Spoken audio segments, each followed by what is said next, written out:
Jai Hind everyone, my name is Aman Gupta and I am an assistant professor in Akgec college and my subject is cyber security whose subject code is BMC 106.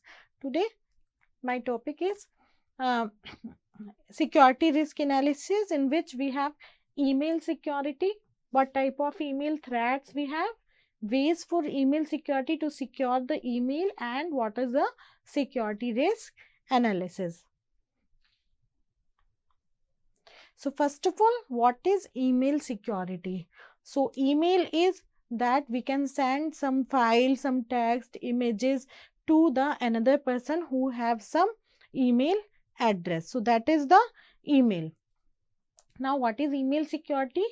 It is the practice of protecting email account and communications. From whom? From unauthorized access, loss, or the compromise. So the basic function of email security is to secure our communication, that if I send some file to another person who have some email address, some confidential, or send some personal file to or write an email to another person, then it cannot be accessed by any unauthorized person. So that is the main motive of email security. So organizations can enhance their email security posture by having or by establishing different type of policies. They can also have different type of tools to protect against these type of malicious threats. Malicious threats means malware, spam, and the phishing attacks. So these are some malicious threats that can harm some person's identity, some person's data, or also can have some uh, attacks or misuse someone's data or information. So that is the main motive of attackers, to harm the other person data. So who are cyber criminals? Cyber criminals who want to theft that data, and they target email because it is an easy entry point to the other accounts and the devices. So it is easy for cyber criminals to access someone email account and then have access of that particular email or resources that particular person sent to the other person. So because it is a easy entry point, so they try to hack or misuse that email security or the email type of things, and it relies in large part on human error. As if we have some if we find some email with an attachment that we won a lottery, then we are going to click on that file, and that may be attached with some infected file, or that virus can be stored or downloaded to our system. So that is the attacker can do harm to our system. Now there are certain types of email threats. First is data exfiltration. So data exfiltration is the unauthorized transfer of data from an organization, either manually or through the malicious programming. So that is the when a data is transferred from one system to another in a particular organization, that is the data exfiltration.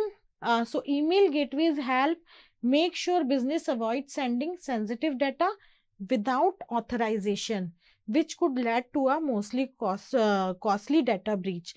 So in an organization, when we send some data, an organization can implement some measures to use data exfiltration on their systems. They can have firewalls. So what type of IPs they can have on their systems, what type of websites the employees can access. So this can be a part of the data exfiltration. What is malware? It is short for malicious software, and its aim is to damage or disrupt the computers and the computer systems. So it is the work of malware to disrupt the information system. So common types of malware includes viruses, worms, ransomwares, spywares, all are the parts of the malware. Now what is the spam? Spam is an unsolicited message seen in bulk without the recipient's consent. Then the recipients doesn't want to have that type of email in their mail account, so that type of mail comes under the spam account. Now businesses use spam email for commercial purposes.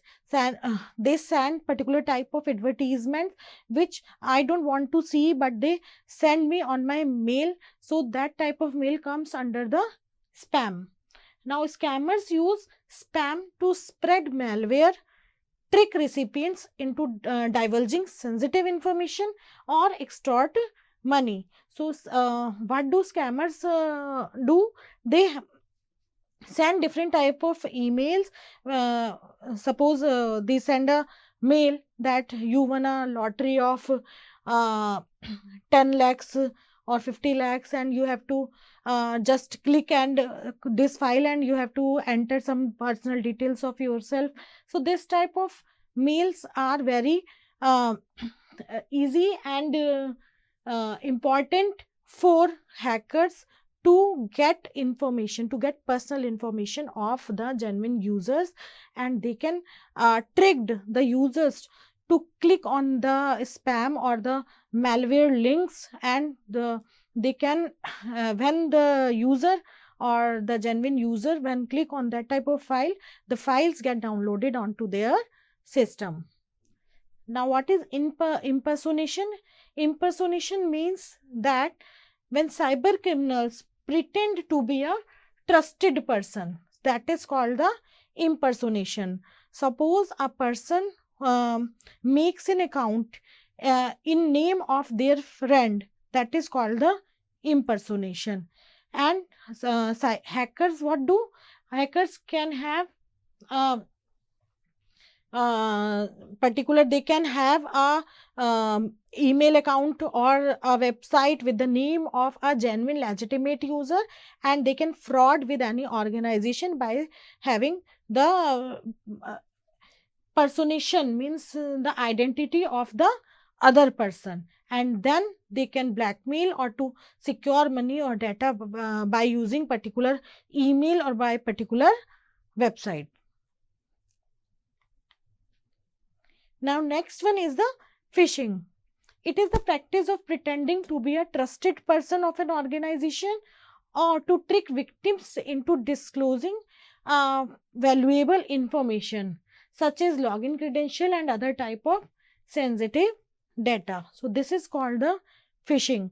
Means person can have suppose we have a particular website that is we are generally used to purchase some daily day to day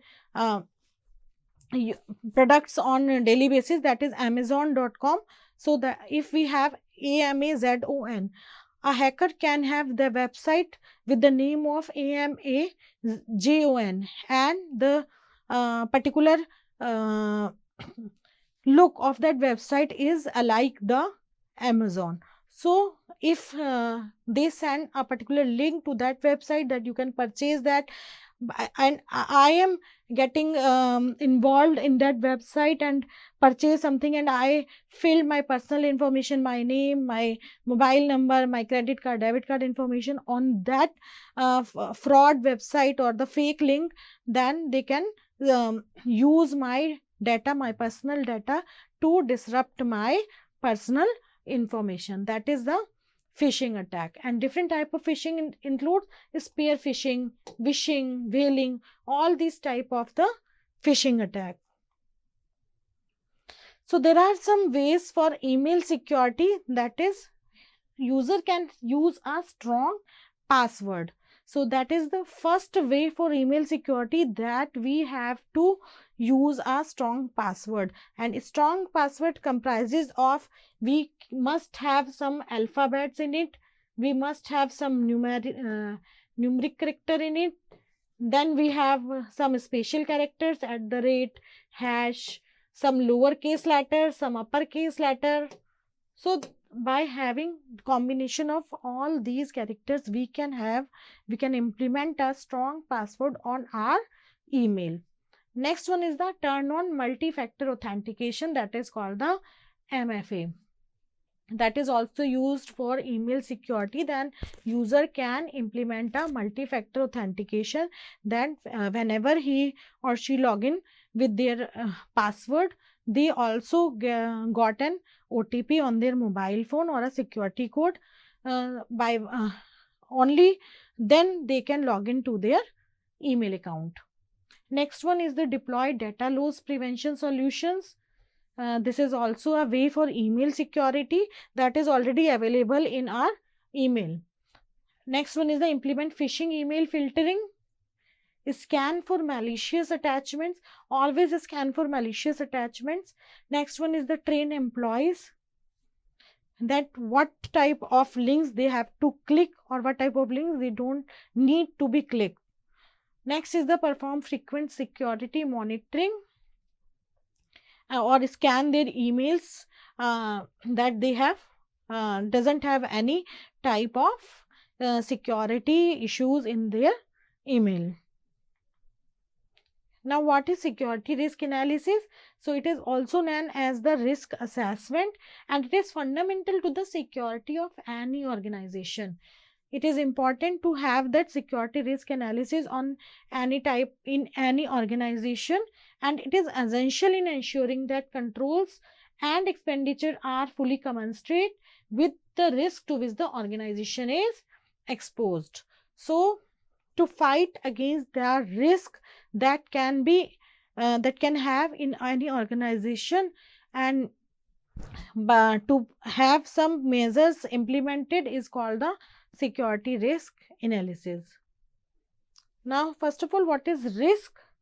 Risk is a quantified measure of likelihood of a threat being realized.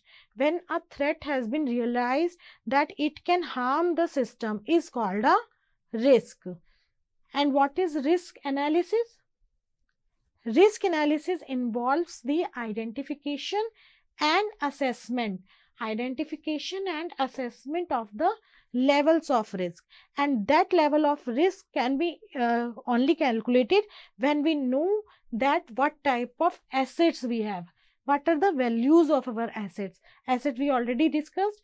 Now, what threats to the asset, what are the threats that are going to impact the assets. So, and next one is the vulnerabilities and likelihood of the exploitation. So these are the three things that we are going to discuss, and these are the three things that we need to consider when we are talking about the risk analysis. So risk analysis can only be calculated when we know that these three things, that what are the assets and what are the values of these assets, what are the threats to the assets, and what are the vulnerabilities or loopholes in the systems that can have some likelihood of the exploitation. Now, what is risk management? It involves the identification, selection, and adoption of security measures. So this is the risk analysis. This is the risk analysis, and risk management involves the adoption of security measures also. So the identified risks to assets and the reductions of these risks to the acceptable level. So risk management also involves the measures that can reduce the impact of these risks. So these are some goals of risk analysis, that is, all assets have been identified. This is the first point. When we know that these are our assets that are going to impact by any risk. So first of all, we need to identify that these are some systems, these are laptops which can be affected by the servers, which can be affected by the risk. So we need to identify all these assets. Now all threats have been identified. So second point is we need to identify these threats can impact our system, our resources, and their impact on assets has been valued, and to what extent they can impact our asset. This also need to be calculated. Next is all vulnerabilities have been identified and assessed. So all vulnerabilities, all loopholes in the system should also be identified to get the impact of risk on the assets. These are some common terminologies of security risk analysis. That is assets, we already discussed. Threats, vulnerabilities means loopholes, countermeasures means to reduce the risk, expected losses and its impact. So these are some terminologies. These are some key elements of risk analysis. First is impact statement, effectiveness measure and recommended countermeasures. So these are all the key elements of risk analysis. Risk assessment business objective is focus on the key assets. If we talk about in a business objective perspective, focus is on key assets, protect against likely threats, prioritize future action, that what type of actions we need to take if we have encountered some threats, balance cost with benefits, what type of cost if we have implemented risk management in our organization, identify, justify, appropriate. So these are some objectives that needs to be taken care when we are talking about the risk assessment. Now risk impact. These are some risk impact that can have on any organization if there are some risks: monetary losses, loss of personal privacy, loss of commercial confidentiality, legal actions, public embarrassment, and danger to the personal safety. So these are all the impacts of the risk if there are some risk or threats on any organization. They can have that type of effects. Now there are certain steps that we need to be taken care. Step 1 is identify and evaluate the assets, as we already discussed that when we are talking about security risk analysis, first of all we have to identify all the assets and to list all the things that could be affected by a security problem. Not only the monetary but also goodwill and customer satisfaction. We have to make a list of all the items that can be affected by the risk. Suppose there are some systems, there are some servers, there are some accounts that are affected by the risk. So this and it can also impact the goodwill and the customers. Suppose there are some client data, client's personal information that have been stored in some server.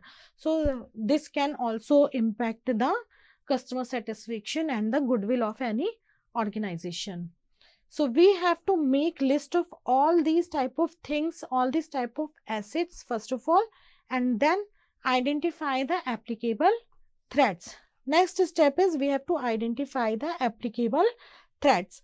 So it involves the identification and description of the threats, that how often they are likely to occur. So what type of risk present in the system, in the environment, and how they are likely to occur, that what are the chances they can get entered into our organization or into our information system. So we have to identify all that threats. Now third step is identify, describe vulnerabilities. So we have to identify all the loopholes in the systems through which an attacker can easily impact our information system. So this is the Next one, that identify and describe the vulnerabilities. So level of risk is determined by analyzing the interrelationship of threats and vulnerabilities.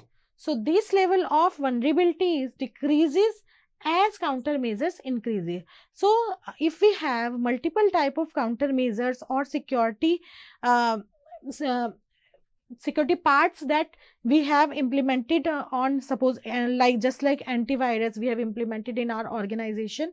So if we have this type of countermeasures, a multiple type of, then the level of vulnerabilities or the level of loopholes in the systems will get automatically decreased. So if countermeasures increases, then the vulnerabilities automatically decreases. Next one is the pair threats and vulnerabilities. So that is the a threat is in any action with the potential to cause the negative impact. If a threat uh, can easily convert into a attack, so this can have a negative impact. And if there were no threats to computer system, there would be no need to be concerned about computer system vulnerabilities. So we have to pair threats and vulnerabilities, that what type of threats can exploit what type of vulnerabilities and can impact our information system. Next step is to determine the impact of threat occurrence. So we need to just we see in our previous slide that what are the impact of threat occurrence on a in an organization, just like monetary losses and human goodwill. So this type of impact can occur after having the threat occurrence. So when the exploitation of vulnerability occurs, the asset suffers a loss. So these losses can be of any type, like disclosure, destruction, denial of service. These are all types of effects on any information system. So next step is in place countermeasures. So list all the countermeasures in any risk analysis process that we have on our system, that we can have on our system measures. We can have firewall implemented on our systems. We can have on the network, we can have antivirus in our system, or what type of many type of measures that can be implemented on our uh, information system. Next one is the determine residual risks. That is refers to the level of risk that remains after giving credit for the in place countermeasures. Suppose we have implemented different type of countermeasures, still we have some residual risk remaining, then this is called the level of risk that remains after giving credit to the countermeasures that we have implemented. This is the residual risk, and we have to uh, measure that residual risk also. Next one is the identify additional countermeasures recommendations. So to identify the most effective and least costly way to reduce risk to an acceptable level is called the additional countermeasures that we need to implement on the system. And next one is the prepare a risk analysis report to identify the information assets at risk and attach a value to the risk. After the analysis is complete, a report may be prepared for documenting the risk assessment. So that is important. In the last risk analysis report can be made, a documentation is required, and this report may be prepared for document the risk assessment. Now the problems of measuring risk. Normally wish to measure in money. Businesses normally measures it in money, but many of entities do not allow this. First of all, valuation of assets, as we already discussed, valuation of assets is very important. Value of data in in-house software, no market value. In addition to the monetary value of goodwill and customer confidence is also important. Next one is the likelihood of threats, that how relevant is past data to the calculation of future probabilities. So it is also important to analyze that likelihood of threats. Now, the nature of future attacks is unpredictable. Actions of future attackers are unpredictable. These are things are all unpredictable. We can have different type of new um, attacks or new viruses in the environment or the system. So these are unpredictable. Measurement of benefit from security measures, problems with difference of two approximate quantities. These type of problems can occur when we are talking about that's all for today. Thank you so much.